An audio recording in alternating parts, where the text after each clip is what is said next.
Hello everyone, আসসালামু আলাইকুম। আজকে শুক্রবার ছিল, তাই চলে আসলাম চিকেন বিরিয়ানি রান্না করতে। বিরিয়ানি রান্না করার জন্য আমি সবগুলো মশলা ভালোভাবে কষিয়ে নিলাম। মশলাগুলোর মধ্যে ছিল আদা বাটা, রসুন বাটা, জিরা বাটা, ধনিয়া গুঁড়া আর পরিমাণ মতো মরিচের গুঁড়া, লবণ। মশলাটা কষানো হয়ে গেলে আমি এর মধ্যে মাংস দিয়ে মাংসটাকে ভালোভাবে কষিয়ে নিলাম। মাংসটা কিছুক্ষণ কষানো হয়ে গেলে তার মধ্যে দিয়ে দিলাম রাঁধুনি প্যাকেট মশলার গুঁড়া আর টক দই। এবার টক দই দিয়ে ভালো মতো আবারও কষিয়ে নিব। মাংসটা আমি মিডিয়াম জালে রান্না করে নিচ্ছি। এরপর আমি ঢাকনা দিয়ে ঢেকে দিলাম কিছুক্ষণের জন্য। অল্প কিছুক্ষণ ঢেকে রাখার পর তারপর আবার ঢাকনা খুলে নেড়ে দিলাম। না নেড়ে দিলে পোড়া লেগে যাবে নিচে। আবার ঢাকনা দিয়ে ঢেকে দিলাম। এখন মাংসটা পুরোপুরি কষানো শেষ।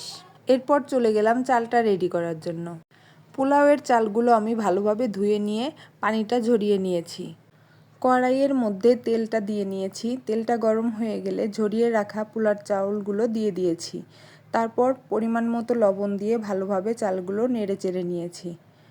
চালগুলো ভালোভাবে ভাজা হয়ে গেলে অন্য একটা পাত্রে পরিমাণ মতো পানি দিয়েছিলাম। গরম হয়ে গেলে তার মধ্যে ভেজে রাখা চালগুলো দিয়ে দিয়েছি। পানি আর চালটা ভালোভাবে গরম হয়ে গেলে এর মধ্যে আমি রান্না করে রাখা মাংসটা দিয়ে দিলাম। মাংস আর চালগুলো ভালোভাবে নেড়ে চেড়ে তার মধ্যে দিয়ে দিলাম রাঁধুনি প্যাকেট মশলার গুঁড়া আর টক দই।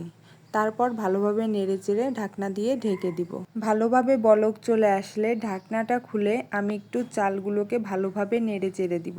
তারপর আবার ঢাকনা দিয়ে ঢেকে দিব। বলক চলে আসার পর আমি মিডিয়াম আঁচে রান্নাটা করে নিব। রান্নাটা হয়ে গেলে আমি আরেকবার একটু বিরিয়ানিগুলোকে ভালোভাবে নেড়ে দিচ্ছি।